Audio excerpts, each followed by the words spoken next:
There are so many things like this where a tiny bit of information would make the rest of your life like seismically less irritating in this one tiny little mundane department. Now, obviously a lot of these will be dead ends. You know, you'll Google something and you'll be like, yeah, it's dumb, I'm not doing that. But for the few that actually take something that you just do day in, day out and make it so much better, so worth it, man. Or at least was for me.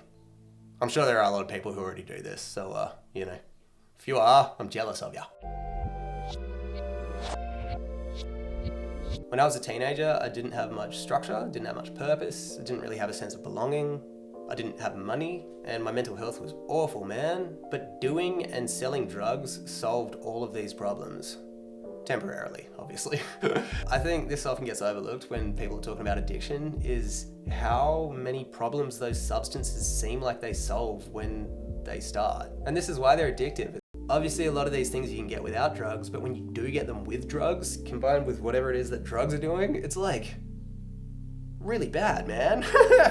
Rituals, community, identity, the physical dependency, you just get everything that you could possibly imagine that would cement a habit. And the insidious part is that at some point, this net positive, the drugs that helped with problems, becomes a net negative, but you don't notice it. There is a lag. There's a lag between that dip and realizing it. And so you end up in this sort of weird no man's zone where things suck and you can't quite figure out why, because drugs make you happy, right? It's so horribly lonely. But in terms of breaking this bad habit, this miserable habit, I put it down to a handful of things. First, my wife and my daughter. They're perfect, man. I'll do anything for them. The second is this channel. My first video was literally called I'm making videos instead of doing drugs. Third is medication. When I realized that calming whatever not so typical noise I had going on up in my head was one of the reasons that I kept doing drugs, it made me realize that, oh, what if I'm just medicating? And so, yeah, I went and saw a psych, did a bunch of tests, got a bunch of head meds, tried these ones, tried those ones, found the right ones, and oh man, did that make a difference.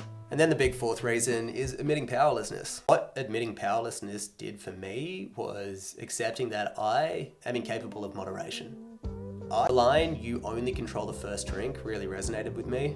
That makes total sense. If I have one drink, I'll have two. And if I have two drinks, I'll have three. And it's not hard to see where that one goes. But yeah, bad habit conquered. Not so miserable no more, man.